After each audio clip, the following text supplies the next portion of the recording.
Hello guys, আগে video দেখেন তারপর ফানি কমেন্ট করব। कैसी है ये दूरी, कैसी मजबूरी, मैंने नजरों से तुझे छू लिया। तो चलिए शुरू करते हैं। আল্লাহ তাকে মা হওয়ার তৌফিক দাও, সবাই বলি আমিন। ভাই, মেয়ের জিনিস তোর কাছে কেন? খোঁজ নিয়ে দেখো পিরিয়ড হয়। নিঃসন্দেহে তুই ঠিক কথা বলেছিস।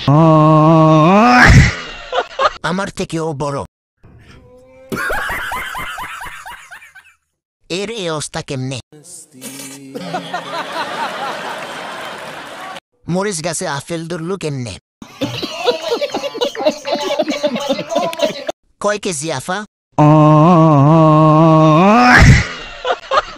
এ দেখি সুপারি গাছে ডাব কেমনে ধরলো? ভাই, ইচ্ছা মতো ডিপছে। নিঃসন্দেহে তুই ঠিক কথা বলেছিস। বন্ধুরা টিপে নাকি? Yeah.